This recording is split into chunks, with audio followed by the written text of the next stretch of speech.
Hello, good morning to everyone.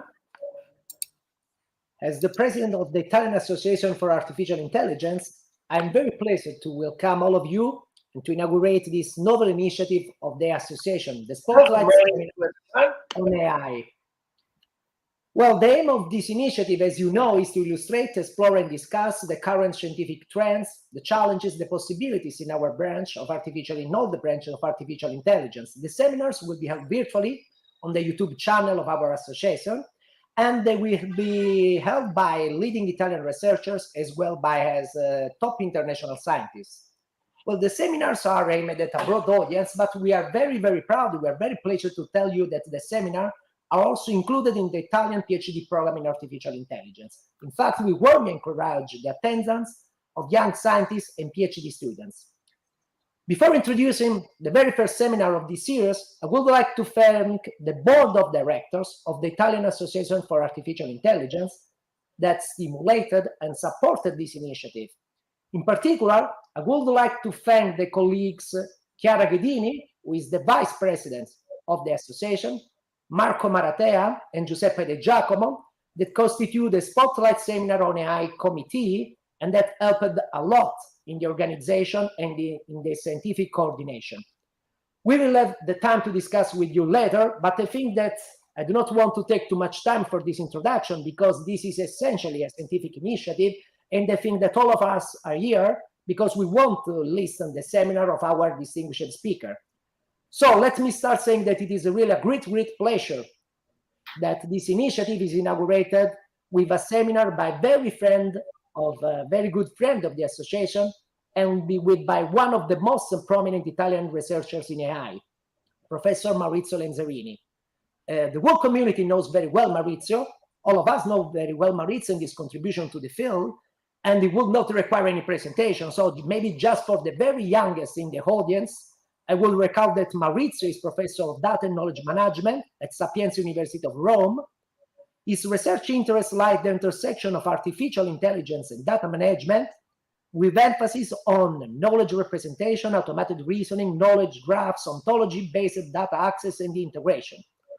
He is the author of more than 300 publications, and he delivered about 40 invited talks. He is member of the Accademia Europea. He is recipient of 2 IBM Faculty Awards. He is Fellow of RI, Fellow of the SEM, Fellow of the AAAI, and Fellow of ER. So welcome, Maurizio, and thank you very much for having accepted our invitation and for starting this seminar, this important initiative on the seminar on AI, with your interesting talk entitled From Semantic Networks to Knowledge Graphs. Thank you, Maurizio.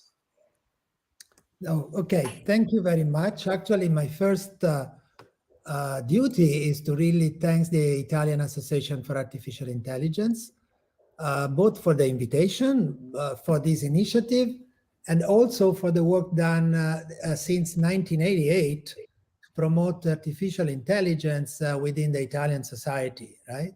So I think that we really should thank all the people that have contributed to this endeavor, in particular the various presidents that I would like to mention: Luigia Carlucci Aiello, Oliviero Stock, Piero Torasso, Marco Gori, Roberto Serra, Marco Scherf, Paola Mello, Amedeo Cesta, Piero Poccianti, and Gianluigi Greco.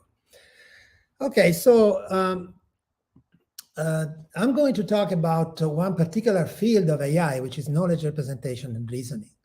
I like this definition by Brackman and Levesque. Knowledge representation and reasoning is the area of artificial intelligence concerned with how knowledge can be represented symbolically and manipulated in an automated way by reasoning programs. And more informally, it is a part of AI that is concerned with thinking and how thinking contributes to intelligent behavior. In particular, I will be concerned with a particular class of knowledge representation languages, structured knowledge representation formalisms. And in 2 words, these kind of formalisms are based on individual objects, concepts, relations between concepts, and rule expressing properties of the above elements. Okay, so that this is the kind of formalisms that I will be focused on. So the story somehow starts in 1968. you see on this in this picture, you see a representation of a semantic network. You can see what a semantic network is. It's a graph basically where you have nodes representing objects and classes, and you have edges, representing relationship between these nodes. For example, Oscar here is an instance of a class man, is a father of Bernd, and man is a person, means that every man is a person. So that's kind of a semantic network that you could meet at the beginning of the 70s. And what about today? Well, today you have some knowledge graph here, and in 2022, and actually it's the same, right? I mean, an example of knowledge graph is basically the same as an example of semantic network. So can we really, is it the same thing? Did 50 years passed in vain or not? That's the, by the way, Gianluigi, can I have the full screen? Because, okay, yeah. So which are the differences, right? So the basic idea of this talk is to convince you that actually there are many differences in which we deal with such kind of structures and knowledge representation formalisms, in the way in which we reason about them, in the way in which we use them in intelligent systems. And my perspective is that this journey can be described in terms of 5 relevant steps. Formalization. So how can we formalize this kind of artifacts? Basic deductive reasoning, which kind of reasoning and how can we reason about this representation? Mapping data to knowledge, that's another step during the history of this research on knowledge representation systems. Query answering, and then also other types of reasoning, where other types means reasoning that are somehow more sophisticated or different from deductive reasoning. Okay, so that's also the plan of my talk, and obviously you can understand that different people might look at this history or this journey in a different way, but that's my view. And that's life. I mean, everybody could tell the story in a different way. So formalization is the first step, which I consider important in our journey. Well, why do I choose formalization to start? Because in the 70s, we had many formalisms that somehow had the goal of representing somehow knowledge, or representing a particular domain in terms of knowledge structures. For example, semantic networks and frame system in AI. We also had conceptual schemas in the database world, or object-oriented languages in software engineering realm. So all of them were somehow based on the idea of representing objects, class, and relations, and therefore they share this idea, right? But at the same time, at the end of the 70s, it was clear that we strongly needed some, unifying framework, some unifying formal framework to make the semantics more clear, and to make clear also which kind of reasoning we could do on this kind of formalism. There is a very famous and nice paper by William Woods named "What's in a Link" that really makes this clear, right? We need a clear semantics as a unifying framework for these formalisms. And actually in 1977, Brackman and Woods already started developing a system based on this idea, which is called KL1. And I think that developing such a system also confirmed that there was something missing. There was some foundation missing for this kind of system. And so they and other people put forward the idea of using logic to formalize semantic networks and frame systems. Okay, so logic, particular logic specifically designed to represent class-oriented structured knowledge, in particular with the idea that the concepts or classes could be represented by unary predicates, roles or by binary predicates, and then, you know, structuring the knowledge in two main components, right? They call it the T-box component, the terminological component, expressing intentional knowledge about concepts and relations. For example, in terms of the famous ISA relationship, asserting that a certain class is a subset of another one, and an assertional component dealing with the instances of concepts and relations. So this distinction between T-box and A-box is still live, you know, it's still valid today. People talk about this strange terminology. The terminology comes from that time. So that's the, you know, the basic idea to formalize this kind of formalism, this kind of language.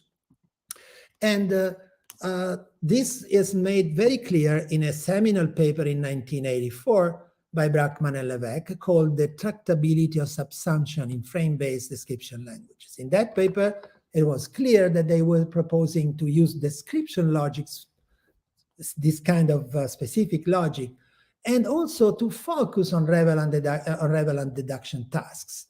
And why? Because if you formalize something in logic, then you could also formalize reasoning according to this idea. In particular, one particular task of reasoning, which is very famous and important, which is called concept subsumption, the idea of checking whether a certain concept is a sub-concept of another one, which is, you know, considered a basic kind of reasoning step in these formalisms.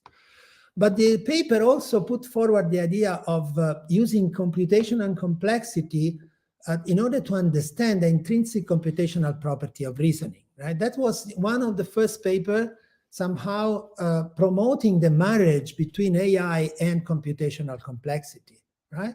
And it was also natural for the authors of the paper to point out that there is a trade-off between expressive power of the formalisms and the computational complexity of reasoning. I mean, that was obviously something that was already somehow known, but the formal results of the paper made it clear formally that there is such a trade-off, and therefore it is also natural to somehow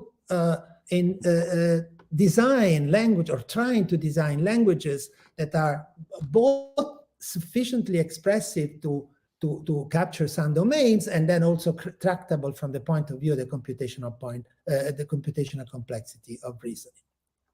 These aspects that we find in those papers are still important today and will be very crucial in most of the research carried out in description logics in the following years.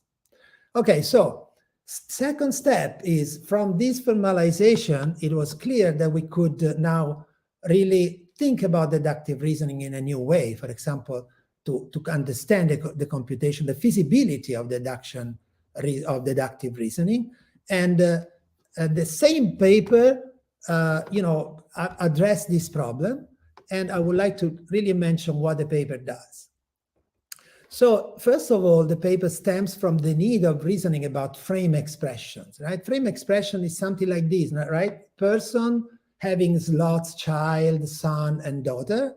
So it's a class with, if you like, relationship with other objects. And if you formalize this, for example, this class, this frame in logic, you might come up with something like persons and there exists child, and for all son, lawyer, and for all daughter, doctor, right? This is a kind of formalization in logic or in description logics, formalizing this frame-based system, right? So you have frames formalized as expressions in logic, and now your task is to compare two expressions and tell whether an expression is a sub-expression of another one. As I told you, this is a subsumption check, and it's very important to build the so-called classification of the various expression in a particular domain. So what they did is to consider which kind of operators, logical operators, you could use to form the expressions of concept, for example. And they came up with a basic language that they called FL, where you could build expression in terms of atomic concept A, conjunction of concepts C and D, universal quantification over roles for all RC, existential quantification, unqualified, and you could also express expression of roles, role expression in terms of atomic roles, and also this particular expression here, restriction RC, which corresponds to the selection of relation R over the it's a set of tuples AB in R such that B is included in C, right? So you could, with this language, you can, for example, build expressions like person and there exists child, such that all of his daughter are doctors, and such that all of his son that are lawyer are also rich, right? So, and they also consider a particular case of a sub-language of FL called FL minus, where essentially it's the same as FL without the construct restrict RC, okay? So what they discover is the following. If you consider FL minus, essentially you can solve the subsumption problem. A subsumption problem is checking whether, given two expressions, one is a sub-expression of the other one, you can solve the subsumption problem in polynomial time. You can just apply what they call a structural algorithm. You basically compare the structures of the two expressions, and in quadratic time, you can decide with a sound and complete algorithms whether a certain expression is a subset of another one, right? And by the way, based on this result on this language FL minus, the weaker language, they also, promoted the implementation of a classic system, which will be very important in the following. However, if you consider the full language FL, then you notice the following, that the expression for all rest R C or D dot Z is subsumed by for all RZ if and only if C union D is valid, is a valid expression, which means that it's every object is an instance of this expression. Right? So this means that if you consider FL, you have to deal with disjunction, right? Disjunction is not present in FL minus, it's present in FL, and this makes a big difference. I mean, just a seemingly harmless construct like restra DC introduce such a complexity in the reasoning that subsumption becomes co-NP hard. Actually, later on, the problem has been shown to be p-space complete. But anyway, the main point here is that you add a constant to a language, and then the reasoning task becomes co-NP hard. Well, the problem is even more complicated, because if you consider the full language used in KL1, or at least a language very similar to the one used in KL1, that has a very famous construct like role value map, if you consider that language, subsumption becomes undecidable. So you see the point here. Choosing the right language may have a very big impact on the complexity and the feasibility of reasoning. So based on this idea, people have started, considering the research question of which construct allows you to do subsumption checks in a certain complexity class. I mean, and the 90s have seen a lot of research on this topic, starting from a simple extension to the FL minus language called AL. You see, AL is simply FL minus plus negation of atomic concept. And obviously negation introduced more expressive power. But then people have also thought about languages extending AL with many different constructs. For example, qualified existential quantification, disjunction, negation of non-atomic concepts, number restrictions, conjunction of roles. All these constructs are reasonable constructs in order to build complex expressions and reason about them.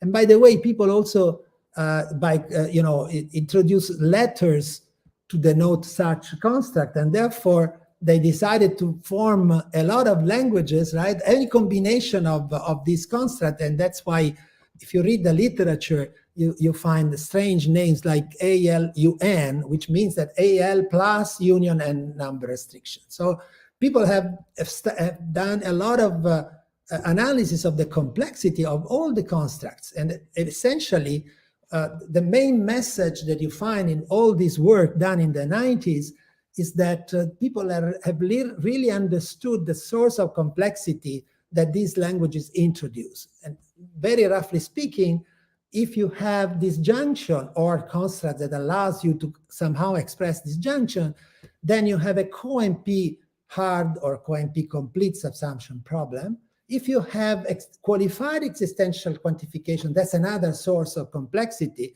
And then your subsumption check could be NP complete. And if you have both, then you have P-space complete subsumption check. So people really understood a lot of these aspects. But you see what, I mean, the point is that after all these analysis on the expressions, people really came back to the original question. The original question is, if I have a background knowledge expressed in terms of axioms over these expressions, can I still reason about the subsumption? So now the problem is, it's more difficult. Subsumption check per se simply asks whether C included in the ESET tautology. Reasoning about the box axioms, the question is if a particular set of axioms logically implies a subsumption between two concepts. Okay, so, and why people look at this problem? Because actually, in order to capture conceptual models and you capture formalisms that use in the real world, you obviously have to express your knowledge in terms of a T-box. And therefore, reasoning becomes more difficult because you have, the background knowledge represented by T to take into account. And this is a very stupid example showing that in order just to formalize a very stupid UML diagram, you really need axiom. You cannot simply stick with expressions. So what people did is to start a new kind of investigation, and they used Tableau techniques were also used to reason about expressions. But here the problem is much more difficult, right? Because you have T-box axioms, and therefore your Tableau algorithm is not so obvious that it terminates, right? Because obviously when you apply a Tableau algorithm to an expression, you know that the expression is a finite one, and the kind of constant that the languages contains is such that your Tableau algorithm really terminates. When you have axioms, the axioms can force you to generate new individuals in the Tableau, and therefore it's not obvious whether the algorithm terminates or not. So people started thinking about this problem, and also there were an interesting connection. People noticed that there is a sort of correspondence between formalisms for expressing class-based representation languages and modal logics, in particular modal logic of actions. And that's interesting because some decidability results from modal logic could be transferred to the world of description logics, right?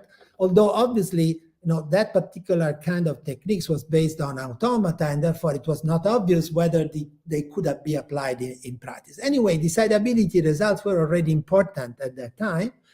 But what I consider really a big step was that, at the end of the 90s, people started to design optimized Tableau algorithms, all right, with very sophisticated kind of blocking techniques that guaranteed that the algorithm terminates, and also with a special attention to the performance of the reasoning. Okay, and so there were a nice development of the first kind of reasoners based on expressive description logic. Systems like FACT, Pellet, Racer were developed, and it was also very important because they were incorporated into ontology editors like Protégé at that time that people really used to develop, structured knowledge representation. So people started using the reasoning. Okay, that was something very, very important for the world of knowledge representation based on class. And this also, the availability of optimized algorithm for reasoning also played a very important role in the definition of the OWL standard. OWL is the ontology web language, the language that is used to express ontologies on the web, that is used a lot today. And actually, description logics played an important role. OWL essentially is a description logic. That was also very, very important. And also this paved the street for applying this kind of reasoning on many different domains, right? And people started, for example, the people knew at the time that you could reason about UML in a very formal way. And these were very important in a time where people started developing information models in several domains: health, biology, finance, public administration, and so on. So I'm going to skip this, but I mean, it is obvious if you look at OWL, it is obvious that the OWL is based on description logics. So the situation here is that you have reasoning tools for reasoning about subsumption essentially, and is it sufficient? Well, there is the third step that I want to discuss now. It's the problem of mapping data to knowledge. Now we are at the beginning of the 20s, and there is an explosion of data, and there is also an explosion of the interest on data integration. Right, data is probably stored in many different ways. Many organizations have different data sources. The real data are there, are not in a semantic network or in a description logic knowledge base. So what was really important is to understand it. Could we use the real data to feed semantic networks and description logics?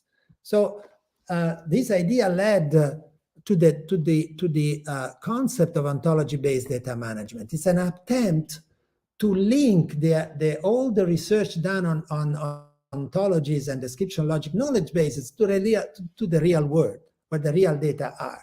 So what is that ontology-based data management? The idea is that to build, it's a system based on three basic components: data sources, representing, where the real data are, for example, relational databases or any other kind of repository. Then we have an ontology, which is a declarative specification of the domain of interest, right? So notice that there was already the notion of data warehousing or data integration at that time, but the database world considered the global schema as the goal of the data integration, and the global schema was simply a structure representing the data at the sources. Here the focus is completely different. Here in ontology-based data management, you build the domain of interest, a declarative specification of the domain of interest, actually using description logic, and therefore this kind of declarative specification is an ontology expressed as a T-box in a DL.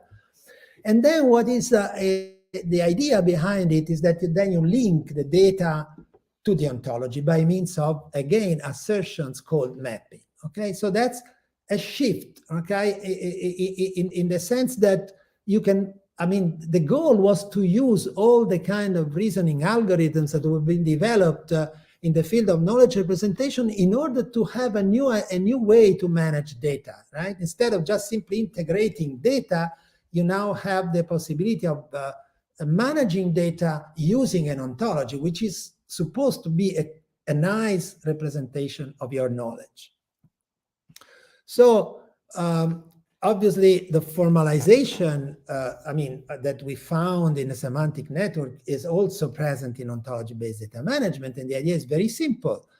You formalize all this system in terms of logic again, and the logical model of an ontology-based data management system is constituted by all the interpretations of the language of the ontology that first of all satisfies all the axioms of the ontology, right? So all the axioms are true in the interpretation in order for the interpretation to be a model. And also, the interpretation should satisfy the mapping with respect to the database, right? And the mapping, you see, it's a collection of assertions which are very interesting. Every assertion somehow states that if you find a certain pattern in the data represented by this query phi, then some other patterns in the ontology is also true, right? Represented by this query psi. So you see, a mapping is again a logical assertion linking what is present in the data to what is virtually present in the ontology. And obviously, since you are using logic, you know, the usual questions comes to your mind. The basic one is whether the system is consistent, which means that all the system admits at least one model.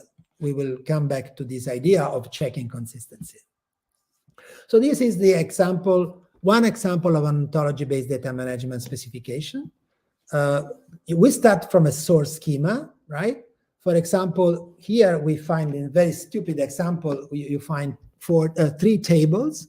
For example, the first one stores social security numbers of employees with the project name, and obviously you know you know what is in the source, right?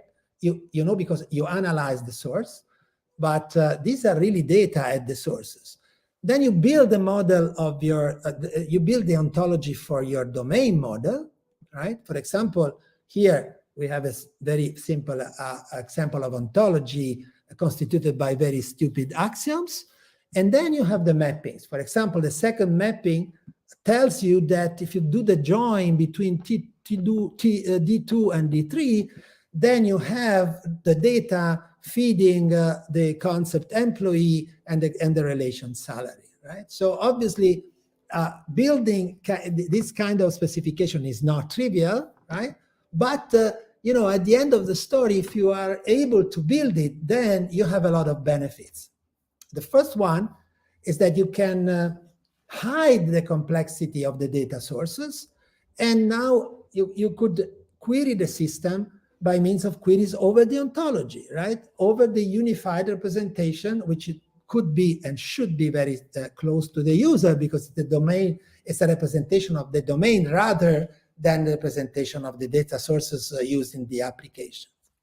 So the first benefit is that you can do what we call ontology-mediated query answering, or ontology-based data access.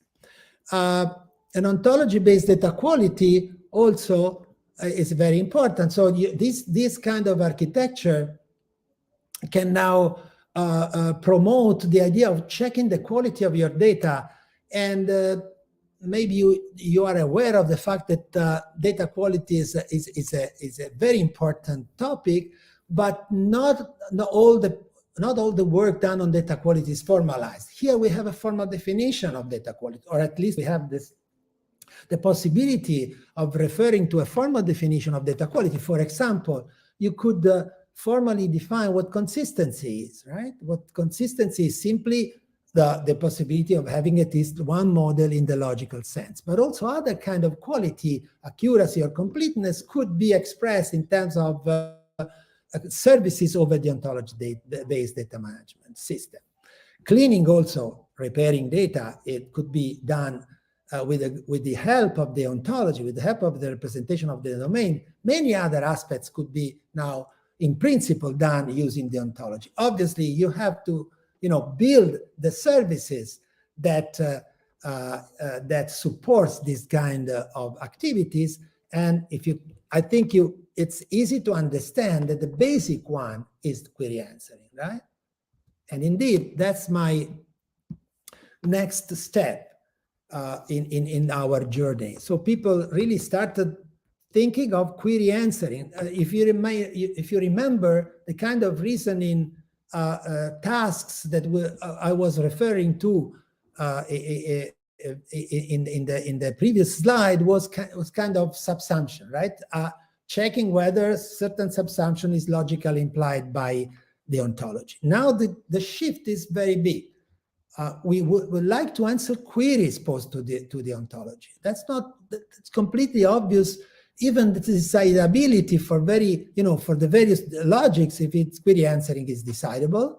And first of all, you have to formalize query answering, but obviously formalization of query answering should be now natural, right? What is query answering in a framework where logic is used as a formal tool? Well, is logical implication, right? Because your system, your ontology-based data management system, is characterized by the set of models. Now you have a query asking for the constant satisfies the query, and the obvious way is to decide that your answer are those that are certain, that are true in every model of the system, which means that you have to solve the problem of logical implication, that this time having a query expression on the right-hand side of the implication, right? So that what is really new is that now you have a query, for example, a conjunctive query. In the previous work, you had simply concepts on the right-hand side, or a subsumption. And one of the first paper dealing with the answering conjunctive queries on expressive description logics was published in 1988. And the paper showed that actually this is a decidable problem even if you use an expressive description logic. Now, the proof of that decidability result is based on, again, on a correspondence with the model logics, but this is probably not an ideal thing in terms of efficiency, and therefore people start thinking of a more efficient way to do query answering, right? However, there was, there is again the problem of dealing with the source of complexity here. And the source of complexity is it's of a different nature with respect to the previous one studied during subsumption. And let me explain what the new source of complexity is by means of an example. So we have an ontology in this example. We have a very simple ontology saying that computer professors is a subclass of person. We have the persons hate each other or may hate each other. Persons are also supervised by a computer professor. And the ontology asserts that computer professors are partitioned into computer scientists and computer engineer. Okay, that's the background knowledge that you have about your domain. Now, suppose the data at the sources were expressed in terms of the ontology produces this knowledge graph. Okay, so what is this knowledge graph? Where does it come from? It simply comes from applying the mapping to the data, right? And therefore, for example, in this case, the data tells you that John is supervised by Andrea, who is a computer professor. John is also supervised by Mary, who is a computer scientist. Mary hates Andrea, and Andrea hates Paul, who is a computer engineer. That's the knowledge that we have about our domain, expressed in the form of ontology-based data management system. Now, the query that I want to consider is this one. There exists someone such that who is supervised by Y, who is a computer scientist, and this computer scientist hates a computer engineer. Okay, that's a very easy query. Notice that it's a conjunctive query here. And now the point is the following. If you try to compare the pattern represented by this query with the knowledge graph, and you just compare it in terms of patterns, you would conclude that the query is empty. Why? Because, well, the only possibility for X is John, right? John is the only one who is supervised by someone in your knowledge base, and therefore X should be John. But let's see if it is really true, the query is really true for John. Well, Y could be either Andrea or Mary, but unfortunately, Andrea is not a computer scientist, right? So you cannot bind Andrea to Y. And you could bind Mary to Y, but then Mary should also hate a computer engineer, and Andrea is not known to be a computer engineer. So you would answer no if you just do not consider the real semantics. If you can consider the real semantics behind the ontology, then you have a somehow surprising thing that you can discover. Why? Because if you think about it, that there are two classes of models in the ontology. The one where Andrea, who is a computer professor, is a computer scientist, and the other class of models where Andrea is a computer engineer. And this is because the ontology tells you that every computer professor is either a computer scientist or a computer engineer. Now, in those models where Andrea is a computer scientist, then it's easy to see that you can really bind Andrea to Y, right? Because Andrea now is a computer scientist and hates a computer engineer who is Paul. And in those models where Andrea is a computer engineer, then you can bind Y to Mary, right? Because Mary is a computer scientist who now hates someone who is known to be a computer engineer, okay? So this means actually that in order to answer the query, you cannot just apply query evaluation as in database, but you have to reason by cases on the data, right? On the data. And this obviously, it will be a very important fact in order to prove that actually, for example, OWL2, if you want to query an ontology-based data management system with OWL2 as a language for the ontology, you get a coin p hardness result on data complexity, which means that in practice, you have to be exponential in the worst case in the size of the data, which is obviously not ideal, right? So what people did, they worked on very interesting questions. Can we find description logics that are obviously weaker than OWL, for which the query answering problem becomes somehow tractable? For example, becomes solvable in log space with respect to data complexity, which is, by the way, the same complexity that we find in plain database, for example, in the relational databases. And if the answer to the first question is yes, can we leverage relational database technology for query answering in ontology-based data management? Can we really use this technology directly in our knowledge representation system? And the answer to this question produced a lot of work on the so-called lightweight description logics. And I want to mention two families of lightweight description logics. Lightweight means that they are a sort of good compromise between expressive power and the possibility of tractability, this time of query answering rather than subsumption, okay? The two families are the DL-lite families and the EL families. Both of them are extremely important in the description logics community. They have been explored in many projects. And I want just to give you a very rough idea of DL-lite, which is the description logic, probably the most used one in an ontology-based data management or an ontology-mediated query answer in practice. So what is the basic characteristic of DL-lite? Well, if you look at the various concepts that DL-lite has, you find positive inclusions of very simple forms, but still using existential quantification, by the way, and therefore incomplete information. They use negative inclusion, which is important in order to for example, assert that two concepts are disjoint. They have functional assertions that are also very important in order to simulate somehow functional dependency using the database or key dependency. And the idea of description logic of DL-lite is the following. Since every knowledge base in description logic, in DL-lite, sorry, has a universal model.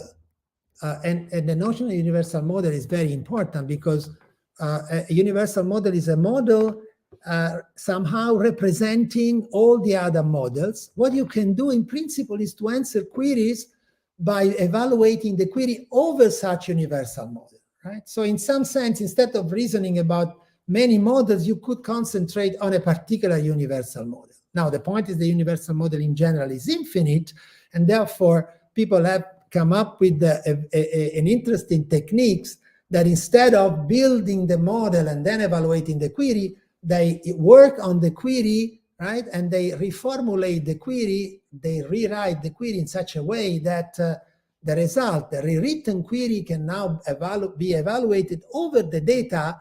And by evaluating the rewriting over the data, you just compute the certain answer, because it's exactly the answer that the query has over the universal model. And this is the idea of the query rewriting algorithm behind the DLite. And you can show that therefore answering queries in DLite is in log space in data complexity, and by the way, also in p-time in ontology complexity.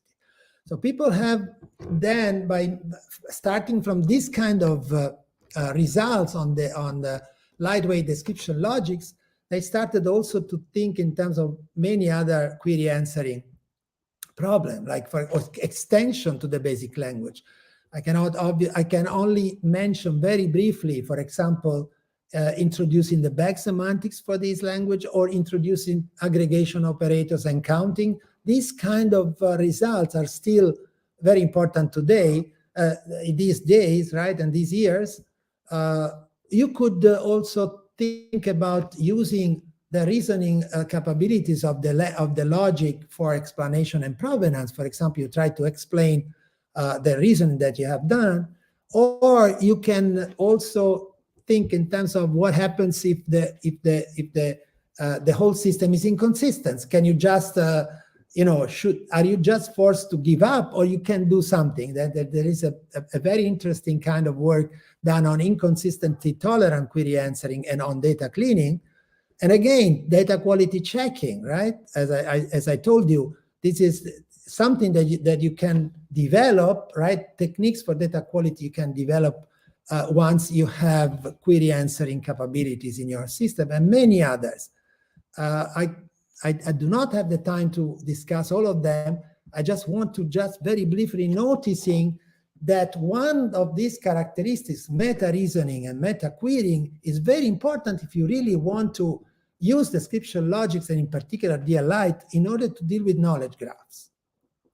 Knowledge graphs, after all, they have also, they somehow mixed the T-box kind of axiom and A-box kind of axioms, right? For example, in this particular very simple knowledge graph, you see that you find individuals, right? Nodes representing individuals, but also nodes representing classes. And you have in the same kind of structure, you have both T-box and A-box, and obviously a natural thing to do is to extend your query language in order to use both these characteristics also in queries. And therefore, it is very natural to include the T-box axioms in the definition of the query, or you can use variables denoting predicates, right? So there is a shift here from the notion of queries that we have seen until now. It's a kind of first order query, because now you need, in the real world, if you want to really query knowledge graphs, you have to extend your query language with meta query capabilities. I don't have the time to tell the story, but again, if you really look at this problem, you realize that you have another source of complexity. So you dealing with the T-box assertions in the query, and obviously giving the right semantics to such assertions introduces a new source of complexity, which has recently been studied. Okay, I think I'm running out of time. I just want to mention the last step, which I believe is very interesting, is that recent years, other types of reasoning beyond, classical logical implication and query answering have been studied by several groups. I just want to mention two tasks that I am interested in particular. One is abstraction. What is abstraction? It's it's a kind of reverse task of reasoning. Instead of starting from the query over the ontology and then trying to develop the answer to this query, you start with the query over the source, and you try to develop and to come up with an expression over the ontology capturing the expression over the source. Okay, this is an interesting task that could be used, for example, to explain the content of a data source. Now, suppose I ask you what is in that particular data source, giving an ontology-based data management system. Then you come up with a query denoting this source, and you ask which is the expression in the ontology that explains what is in the data source. You understand that this is a very different task. You start from a query at the sources, and now you want a query on the ontology. The reverse kind of problem with respect to query answering. Or another way, another nice application of this notion is, can I associate automatically a semantics to open data sets if I know the process that produced this open data set? Now, this process can be formalized in terms of a query over the sources. And again, you want a query over the ontology capturing what is in the open data sets. Okay, that's abstraction. I don't have the time to tell the results about that, but there are already nice and interesting results. And the last topic I want to talk about is characterization of data sets. It's a kind of modification of the abstraction problem. Now, instead of having a query over the source, you have a set of tuples, a data set, right? Obviously, a data set on a particular database. Now, you see the input now is also a database. And what you have to do here is to describe, to produce a query over the ontology, again, an expression over the domain model that captures such set of tuples, right? And this could be used in many interesting ways. For example, what I really like is that the idea that you could use this in principle as an explanation for a black box classifier, right? If lambda, this data set, is the set of tuples classified, for example, positively by a black box model, or maybe it's a training set that you use for such a model, then if you have a perfect characterization of lambda with respect to the ontology, then this might provide a global post hoc explanation in terms of the ontology of such a training set or such a classifier, right? So in some sense, you have an explanation in terms of the ontology of a set of data. So let me conclude. I hope I gave you a nice overview of the journey that brought us from semantic networks to today's knowledge graph. That obviously, I repeat, this is my view. Okay, many different people would have a completely different view, but what I like to conclude with is that the present is still vivid. I mean, there is a lot of research done on this aspect of knowledge representation. First of all, I would like to notice that although machine learning is obviously one of the basic and one very important application of AI, and probably the most important right now, logical reasoning still have a role in artificial intelligence, in particular for those applications where you have a safety critical aspect, right? Because now logical reasoning is a perfect reasoning somehow, and therefore there are many situations where you want to extract really information in a logical sense. And also this kind of reason, I hope that I convinced you that AI, the logical part of AI, could be used for data management, right? As another way to do data management, probably to do semantic integration, and also to do data preparation in the data analytics tasks. Obviously, I mean, there are many open research questions. I don't want to. I just want to mention that although there are intuitions that this kind of formalism could be used in explainable AI, to be honest, it's not completely clear how we can use it. And I think it's a very nice research question. Can we use all this machinery in explainable AI? Or can we use it in data-centric AI, which is this discipline of systematically engineering the data including expressing domain knowledge needed to successfully build an AI system. This is the definition given by Andrew Ng. So can we somehow use some of these results, or maybe extend the result in order to play a role in this new wave of data-centric AI?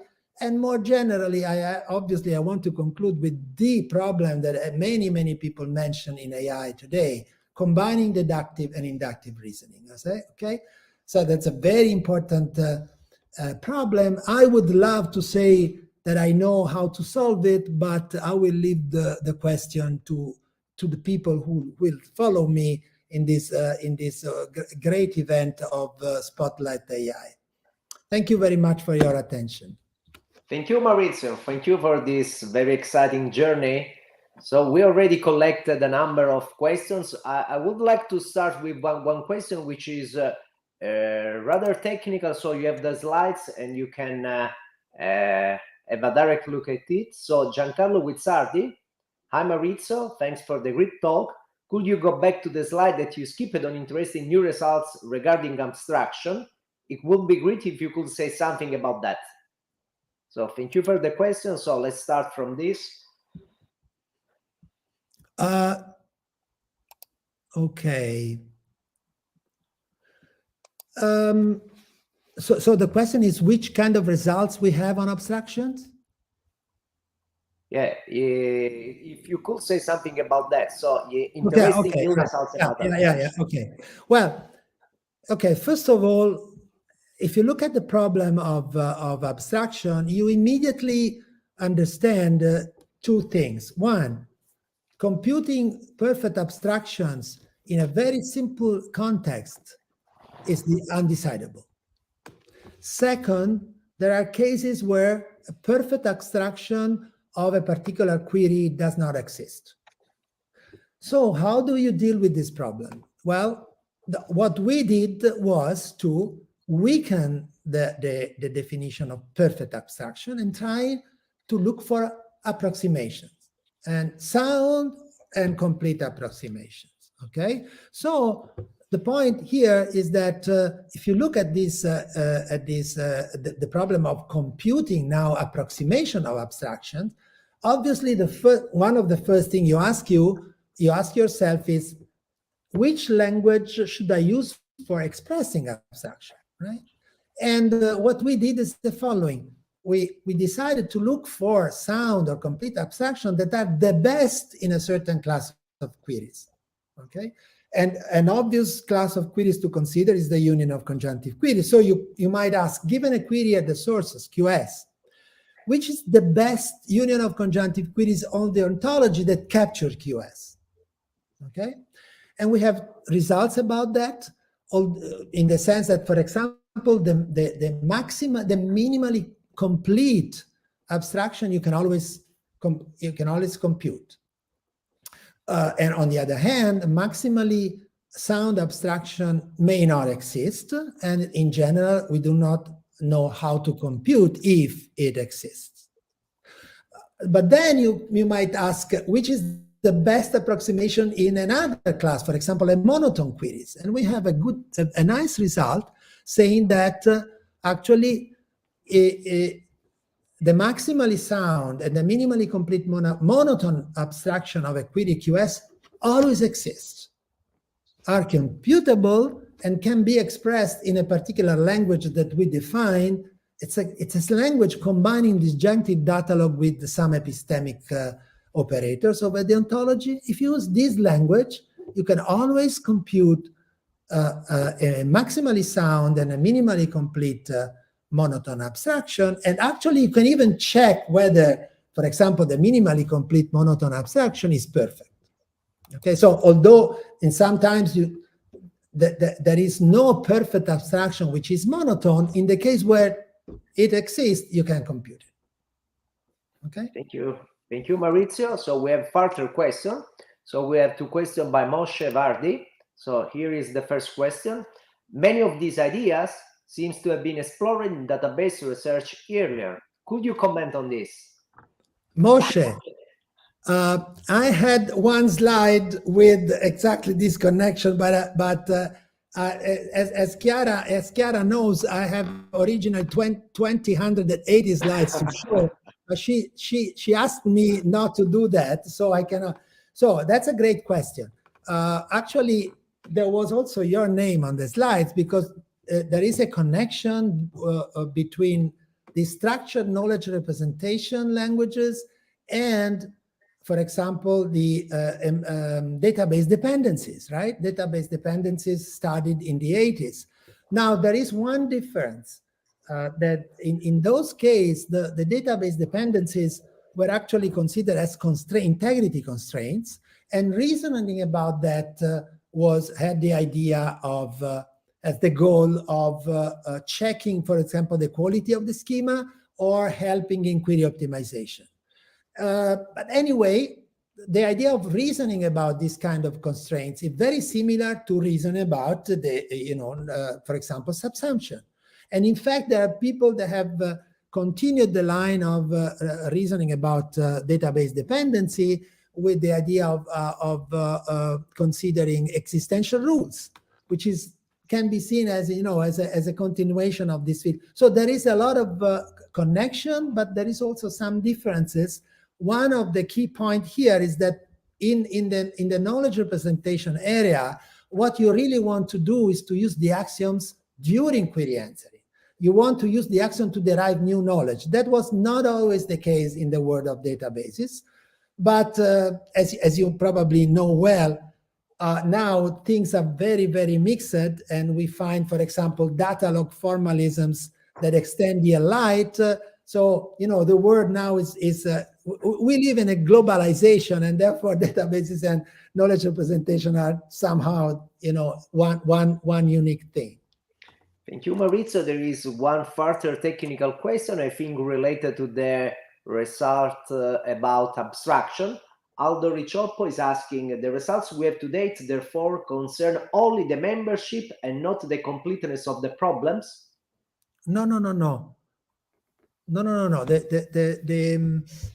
The results that I was mentioning, for example, with monotone abstraction, we have if a monotone abstraction exists, then we can compute it. And also, you can always compute the maximally sound and minimally complete monotone abstraction. What we do not have is a result about union of conjunctive queries, in the sense that we still don't know, for example, if a union of conjunctive query exists, which is the perfect abstraction or not. That's an open problem, okay, in the case of union of conjunctive queries. Okay. I don't know if I answered the question. And now we will see from the chat another comment, another question by Moshe. So, are you in essence saying that knowledge graphs constitute an impoverished fragment of semantic networks? Yes, yes, in the sense that, so I think that knowledge graphs are just structures, right? It's just like a graph database, right? Now it depends on which kind of interpretation you want for your knowledge graph. If you want a really logical-oriented formalization of the knowledge graph, then you have somehow to consider, for example, the ISA relationship with its own semantics, right? You cannot. It's not just an age in a graph. It's an age having a semantics, right? So this is not considered too much in the literature right now in the knowledge graph. But we people coming from the knowledge representation wave, we tend to consider the knowledge graph formalized in logic and therefore having a semantics. So if you do not consider the real semantics behind the ages, then you are just doing, knowledge, let's say, graph databases, and then probably you just you are just looking for patterns in the graph. But otherwise, you have to consider the semantics of the ages, the real semantics of the ages, and therefore, if you are not doing that, it's a kind of impoverishment, as you say, with respect to the semantic networks and the idea of formalizing semantic networks in logic. Okay, thank you, Maurizio. Yet another question by Italo Oliveira. Douglas Lenaz said that his experience in psych suggests that it's better to separate representation from reasoning. The former needs high expressivity while the latter needs efficiency. May you comment on it? Yes, I can comment with the fact that I don't agree, in the sense that, I mean, if you want to represent something, and you really want, to commit to the meaning of this something, well, when you have to reason about this, you have to consider the semantics of the representation, right? So if you just represent something, but then when you reason, you are not considering some of the elements that you have in your knowledge, if you have in your representation, what are you really doing? I'm lost, okay? So I prefer to weaken somehow either the representation or the semantics, and probably having a good a sound and complete reasoning with the new weak semantics.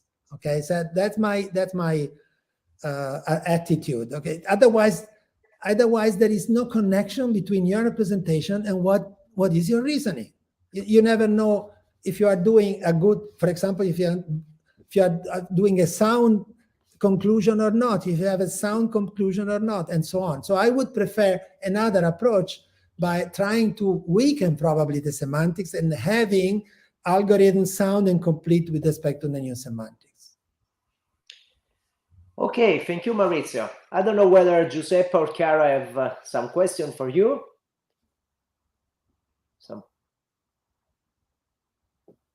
The answer to Chiara's question is on page 2040.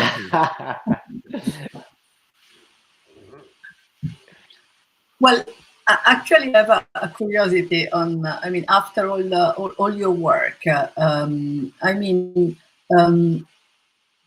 one of the things that I've already experienced is that expressive ontologies are extremely useful, yet they are incredibly difficult to build, and sometimes they, let's say, hamper their usage also when they would be useful. So at the end of the day, people resort using, let's say, lightweight ontologies because they are easy to build, not because this is what they need. So in light of your experience, a part of, let's say, manually writing them or building them in a careful manner, which is always ideal, what would you suggest for the future so that these artifacts become more popular and more used? Great question. So my experience is that at least in the scenarios and in the contexts where I have an experience with, people are already happy with lightweight ontologies, okay? And they really need tools to build such ontologies and to maintain such ontologies, even if they are very simple ontologies. Editing, designing, and maintaining the ontology is a very big task. So to be honest, I wouldn't think about very expressive ontologies, but I would work on trying to design useful tools, helping people, because they are eager to use this kind of formalisms. But to be honest, we don't have so many tools or so solid tools to give them in order to use them in practice. And it is our fault also, but that's, as you may agree, that designing good tools for the people is much more difficult than producing a new result on complexity, right? So that's it. Okay, Maurizio. So I think just the last question, it's again a question by Italo. So do you think you can represent complex domain with low expressivity? I do really think that we can. Again, it's not easy. I don't have the time, to discuss in depth this problem, but I have ideas about that. But my experience is that even the domain is complex. What the people, if you are able to model a core of the domain, even with the not so expressive languages, people anyway will find this very, very useful. Okay. Thank you very much, Maurizio. So, Giuseppe. Yeah. No, if we have still some minutes, I would like you to comment on the potential that KR and description logic, ontology-based data management could have in data-centric AI. If you can say something about this. Okay. So as you know, Giuseppe, data-centric AI is a very recent notion. And if you read some of the papers or the documents about it, people like us would say, okay, let's jump on it because, you know, dealing with data, managing data for preparation for machine learning or for data analytics is our job, right? So my intuition that we could have a role in this, but again, you know, I am old enough to say that problems that might look simple, like data integration. When I started to do data integration, there was the idea, okay, come on, we work on data integration, we will solve it. To be honest, it's not solved yet, right? After 40 years almost, right? I don't want to say the exact date because people would understand how old I am, but so the question is, do we play a role in centric AI? I hope so. I think that we should really work hard to understand really how. Thank you, Maurizio. There is a final question, which I like it very much because it's for the young PhD students here. May you suggest some problems worth researching? Yeah, that you know, I would suggest. So the one that I really like a lot is, suppose you have designed your ontology-based data management. You have done the effort of building a domain model based, for example, on logical formalisms. How can you use these in order to explain a classifier? Right. So how can you can we really exploit this effort that we have done in order to help the idea of explainable machine learning algorithms? That must be something, right? Because after all, an ontology is should be a good, or could be a good representation of the world. So I like this research problem. How can we exploit the ontology in order to explain some AI tasks? I have started working on this problem of dataset characterization, but again, the problem is really hard. I think it's worth investigating. Okay. Thank you, Maurizio.